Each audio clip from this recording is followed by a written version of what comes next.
ja tu mám len zo pár informácií a teraz poprosím asi, aby ste sa trošku posunuli, lebo máme dlhé to plátno.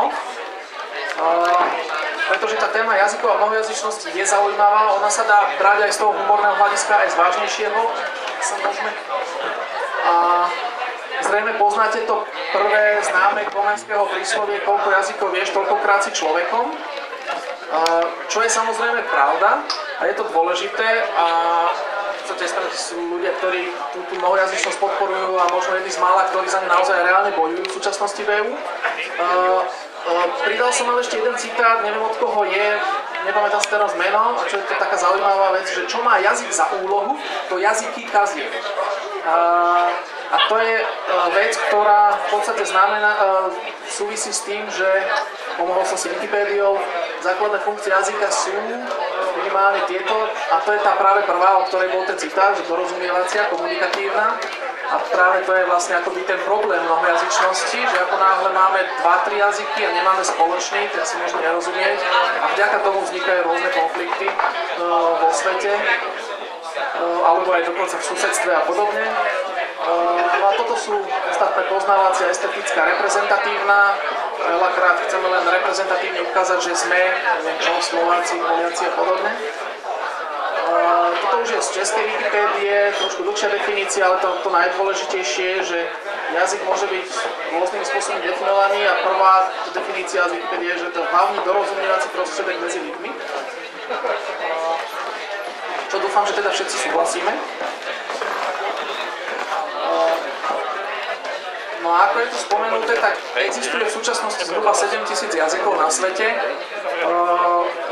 Ono sa jazykovedci radi o tomto hádajú, čo znamená jazyk. Vie mi niekto definovať, aký je rozdiel medzi jazykom a nárečím napríklad? Na to je jedno dobré, taká vtipná odpoveď, že jazyk je nárečie s armádou.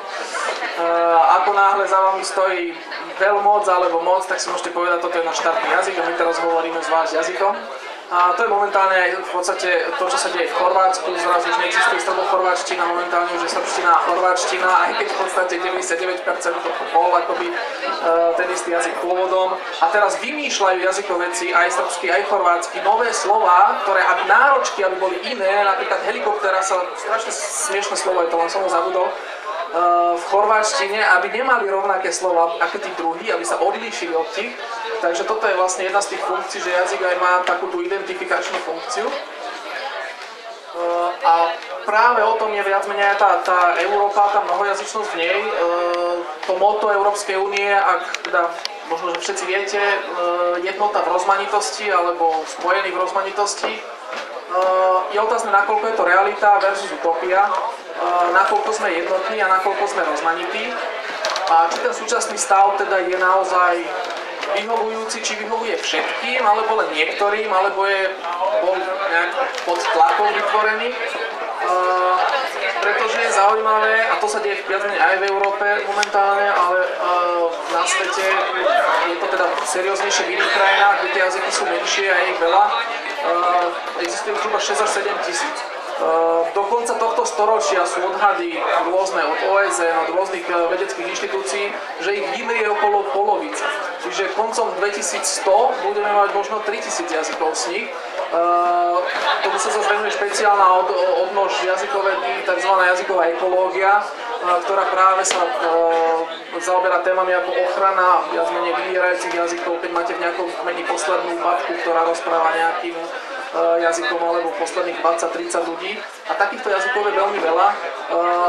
S každým z tých viac menej vyhnutých jazykov viac menej odchádza aj časť tej kultúry ľudstva.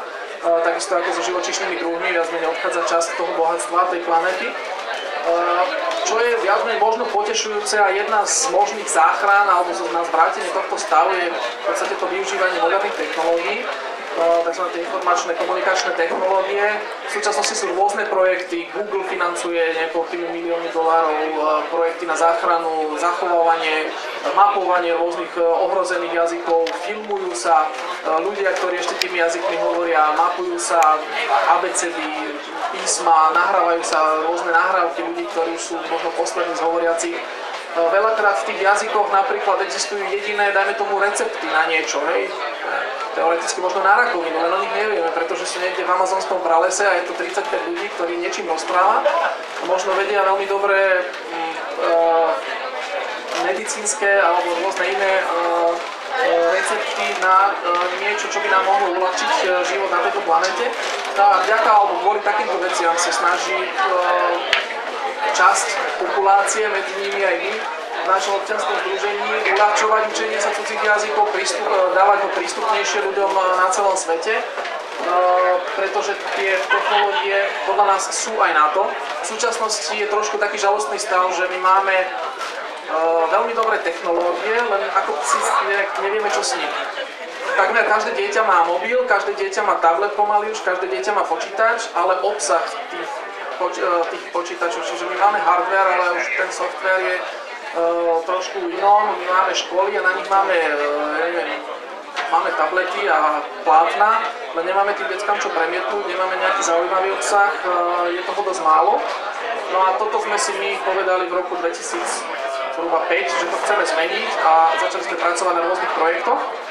Takisto ďalšia dôležitá momentálne možnosť, a ktorá určite aj s Bugom je spojená, je cestovanie. Úžasná vec, ktorá niektorých z vás možno prinútila sa naučiť nejaké cudzie jazyky, alebo možno niekedy do budúcna osmelí, že aha, bol som v tej krajine, je to aj pekný jazyk, aj pekná kultúra a budem sa snažiť ten jazyk sa naučiť. Takisto študijné pobyty, Erasmus, medzinárodné vzťahy a podobne. K tomu možno otázka, mali ste chuť sa naučiť nejaký nový jazyk v krajine, ktorú ste navštívili a povedali ste si, že OK, tak keď budem mať čas, tak sa skúsim na to pozrieť?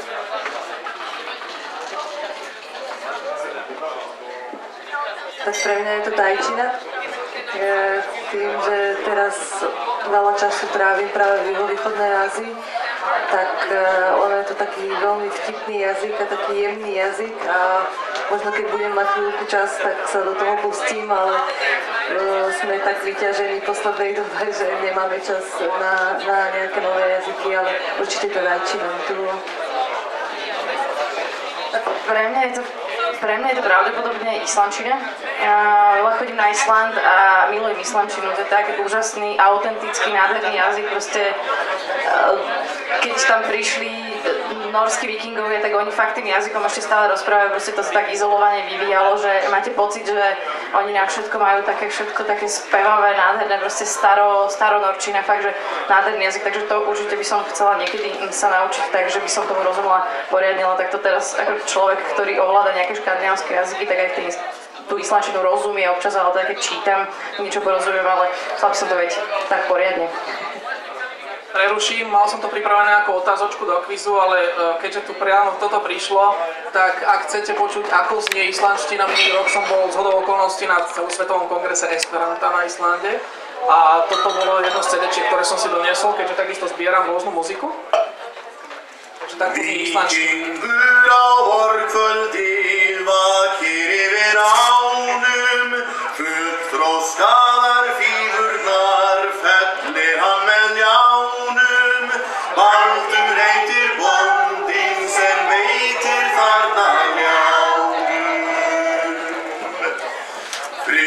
Pritom to sa ja nepredstaviť si vikingov, proste ako prišli tam na tých lodiach, to je nádherné, krásny jazyk.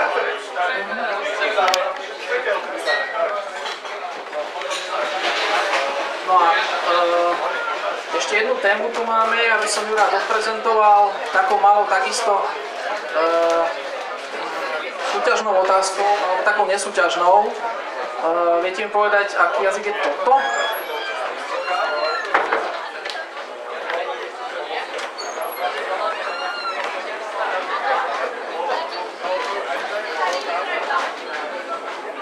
Posunkový. Taple.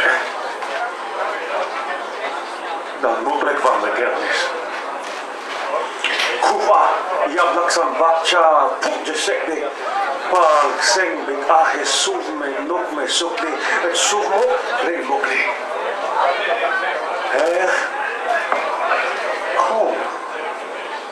Kolme.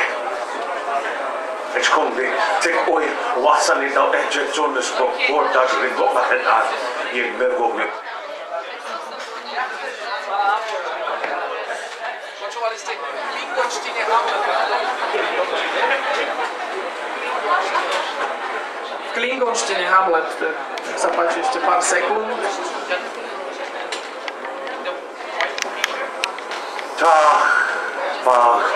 Tamme. Dan mutlek vám kernis. Kufa jablaksan bakcha pukje sekde. Pal sengdi ahe suvme nukme sukdi et suvmo ringbokli.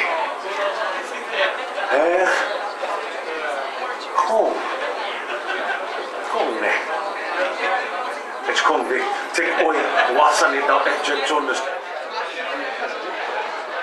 Takže ak vám prípadala islandština alebo švédština jednoduchá, môžete skúsiť klingonštinu. Je to jeden z jazykov možno dosť zaujímavých a keď sa to prejdeme tak skrátke k téme tzv. Umelých alebo plánových jazykov, plánových. Viete, skade je klingončina? Áno, z filmu Star Trek je to jeden v podstate z vymyslených jazykov, alebo teda umelo vytvorený. Viaceré z tých projektov sú naozaj vytvorené pre zábavu alebo naozaj kvôli konkrétnej situácii, konkrétnemu filmu. Onedlho tu budeme mať veľkú reklamu na posledný diel Hobbita, takže zrejme niektorí z vás určite počuli aj o elfštine a o podobných jazykoch, ktoré sú tam. To sú jazyky, niektoré sú naozaj použiteľné, dokonca elfštine údajne Švédi, Nóri alebo Fíni dosť rozumejú, ak poznajú tzv. Starošvédštinu, lebo Tolkien sa inšpiroval práve pri vytváraní tohto jazyka vlastne starými nejakými dialektami švédštiny. Takže niektoré sú inšpirované niečím zvonka, niektoré sú vytvorené tak zo zábavy. Posledné 3 z týchto jazykov už mali trošku iný cieľ, čiže Volapük, Ido a Esperanto. A tie už boli vlastne vytvorené, ten ich autor, teda jednotliví autori chceli, aby viac menej uľahčiť tú situáciu komunikácie na celom svete.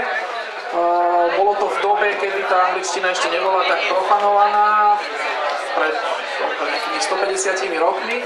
V tej dobe bola jazykom diplomácie a medzinárodných vzťahov francúzština, u nás v podstate maďarčina, viac nechciac a šťastie nemčina. No a pár ľudí si povedalo, že chcú vytvoriť jazyky, ktoré by mohli uľahčiť tú situáciu na svete a mohli by sa stať teda medzinárodnými. Volapük bol vlastne taký predchodca Esperanta. Bol to zaujímavý jazyk, ktorý sa ale neujal práve kvôli jeho zložitosti, pretože bolo mnoho zložitejší na naučenie sa ako národné jazyky.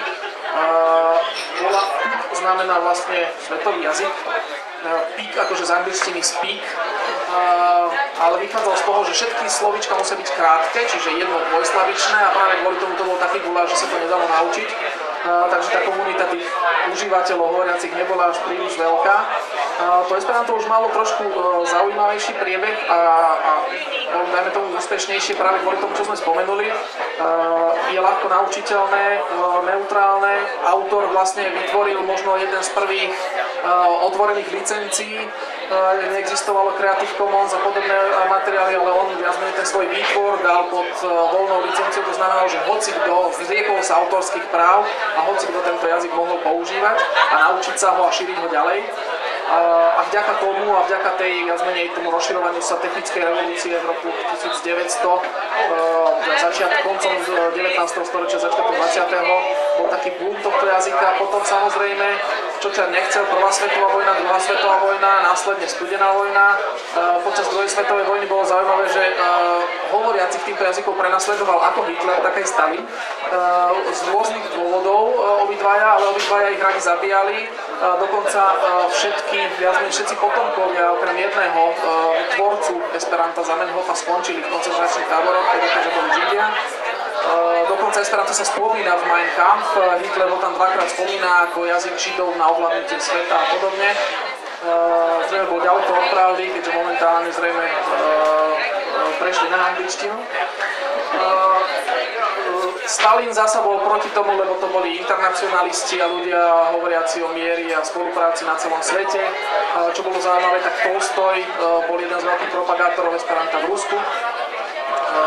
A u Tolstého sa viac menej k Esperantu dostal aj Albert Škarvan, slovenský dosť dôležitá osobnosť, ktorý urobil osobného lekára, a ten dostal viac menej Esperanto na Slovensko, pretože vydal spolu s jedným Rusom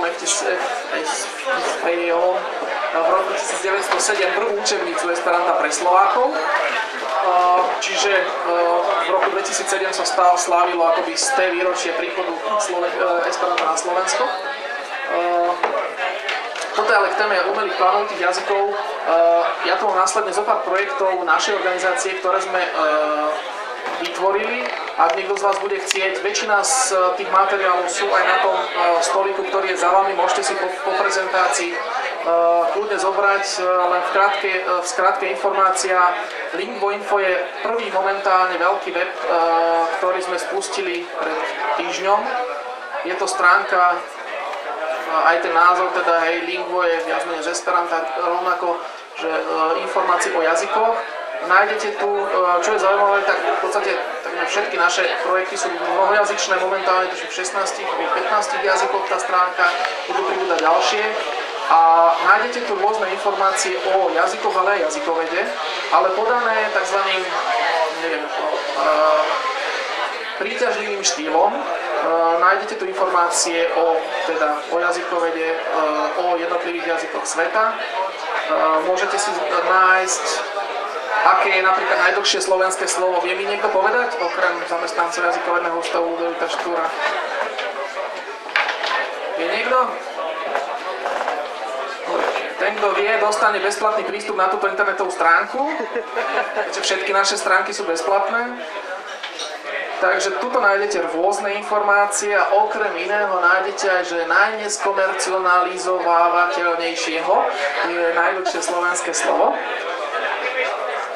Môžeme skúsiť, ak dokážete nájsť nejaké dlhšie, tak nám dajte vedieť, aj ľudia z jazykového ústavu budú určite vďační. No a takéto informácie rôzne, zaujímavé, tu môžete nájsť o rôznych jazykoch sveta, ale teda Európy, pardon. Je to projekt, ktorý bol zameraný a podporený teda Európskou úniou a môžete tu nájsť informácie o 28 jazykoch.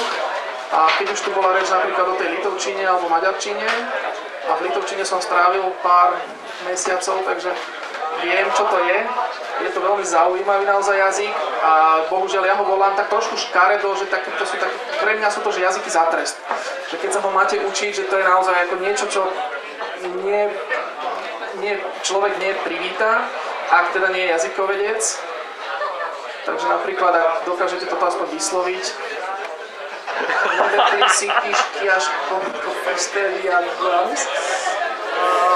no a znamená to, nenazbieraš si dostatok šťavelu kyslého.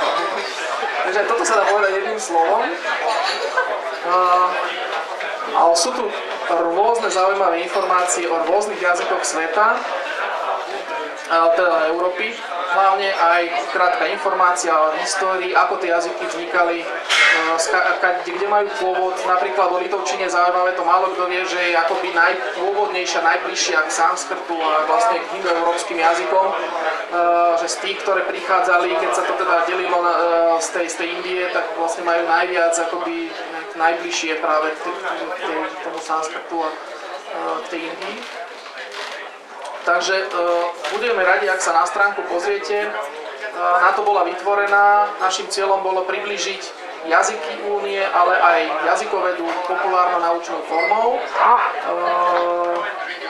Tu máme nejakú takú vtipnejšiu časť, je tu mnoho ilustrácií, pribudnú zvukové nahrávky, informácie o tom, ako sa jazyky vyvíjajú, ako fungujú. Takže kľudne sa na ne pozrite. Okrem tohto ale naše združenie vytvorilo prvú a momentálne jedinú mnohojazyčnú stránku na výučbu slovenčiny pre cudzincov. Takže ak poznáte ľudí, ktorí sa tú slovenčinu chcú učiť, tak im odporúčte stránku Slováke.eu. Zásadne náhodou vlastne znamená to, to znamená po slovensky Slováke.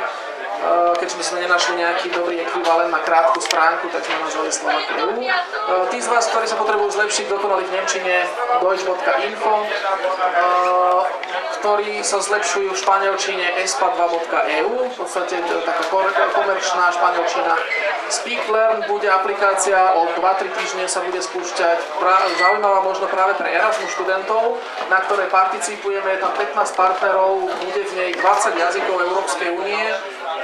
Bude to bezplatná aplikácia do všetkých operačných systémov, teda smartfónov, šikovných telefónov a tabletov, kde si budete môcť nejakých zhruba 400 najdôležitejších slovných spojení vied, keď pôjdete ako študent do cudziny, vypočuť si ich, pozrieť sa, naučiť tú výslovnosť, ako si objednať taxík, opýtať sa na stanicu, prenajať si bicykel, auto a podobne.